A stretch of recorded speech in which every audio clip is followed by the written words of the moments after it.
Little Amerricka is a small but notable amusement park in Wisconsin.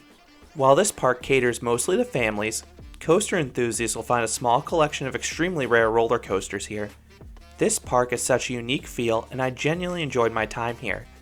Find out everything you need to know about this park in this review. Little Amerricka opened back in 1991. The park's spelling may look weird at first glance, but the name is derived from the park's late founder, A-Merrick-A.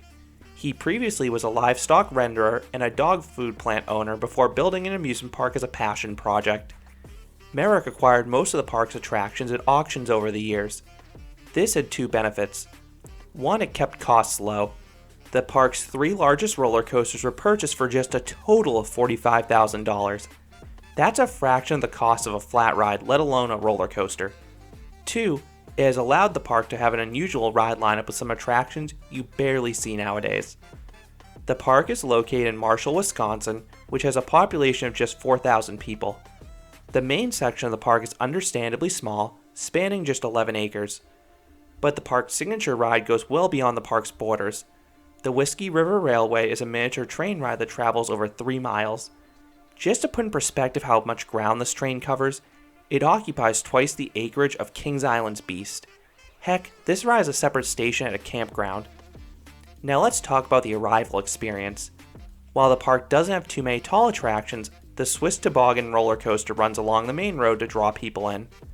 After parking in a dirt lot, you enter through the park's modest main entrance.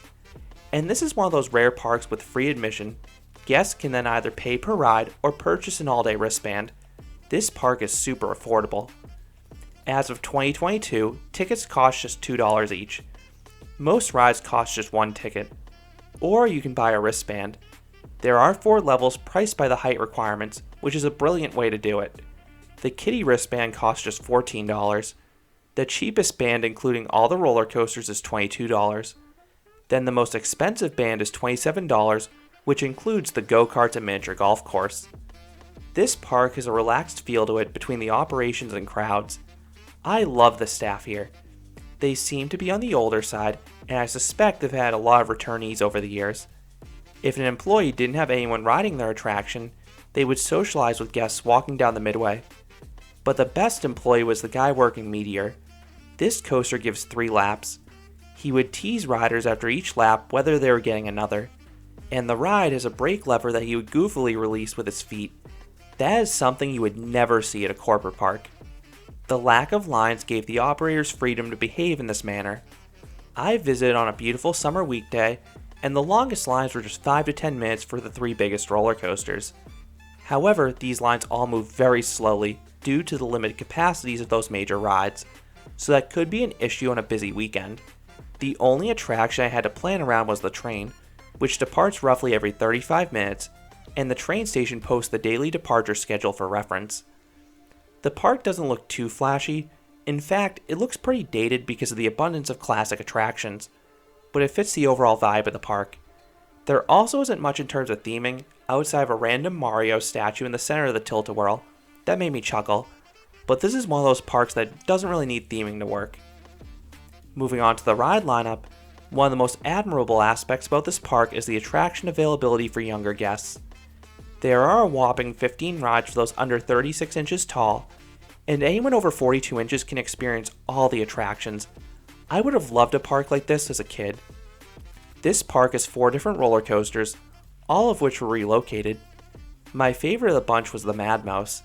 This small Herschel Wild Mouse coaster is notable for the cars. The wheel assemblies are far back, so the edge of the car actually extends beyond the track before turning, which is a frightening visual. Then there are no restraints, so this accentuates the already strong laterals. Plus you get a surprise pop of airtime entering the brake run. I have a review going into more detail, but I think this is better than most modern Wild Mouse coasters because of the strength of those hairpin turns. The most notable coaster of the bunch may be the Swiss Toboggan. Chance built 32 of these roller coasters, but only a handful still remain. They were the first model ever with a vertical lift, and they feature a bizarre spiral around a central column. This is a disorienting sequence. However, this ride is a nightmare for taller guests due to the cramped vehicles. Heck, I'm just 5'9", and my head was scraping against the ceiling. Make sure you slouch or else you're really going to smack your head in the finale when you actually get airtime in those final bunny hills and hit the ceiling. Check out my review if you want to hear more. Meteor is the park's lone wooden coaster. This classic PCC creation is quite small, and it's a hair tamer than the junior woodies found at the Cedar Fair parks. This ride doesn't have any airtime, but it's well maintained and smooth, plus you get a few laps as I mentioned earlier as an operator plays with you. The final coaster is Little Dipper.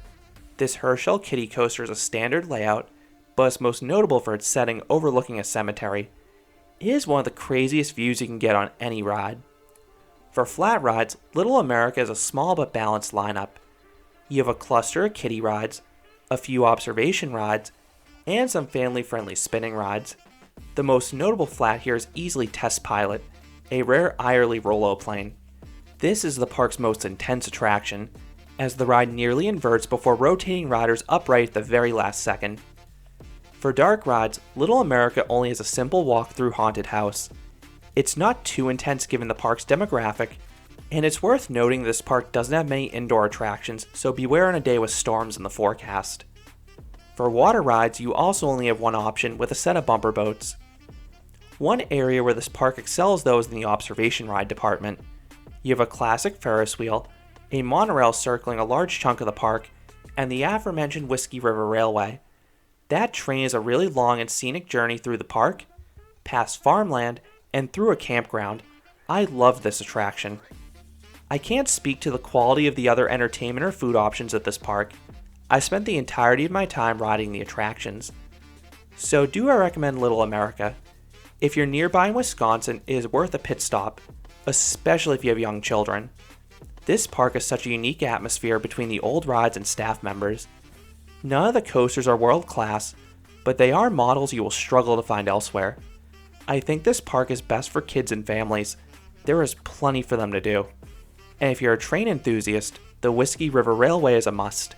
It is one of the best theme park trains out there. Considering this park is less than an hour from the Wisconsin Dells, it is well worth considering if you're vacationing in the area. The park doesn't have the longest hours, it closes by 5 p.m. daily, but that makes sense given the park's offerings. I think coaster enthusiasts only need an hour to do all the credits, but add in a second hour if you want to experience the train and any of the rare flat rides. Then kids and families could easily spend a half day here. So those are my thoughts on Little Amerricka. What are your thoughts on this little park in Wisconsin? Do you enjoy this park's weird ride lineup and charm? Let me know your thoughts down in the comments. If you enjoyed this review, I'd appreciate it if you gave this video a like, and you consider subscribing because there'll be a lot more roller coaster and amusement park videos here at Canopy Coaster. Thanks for watching.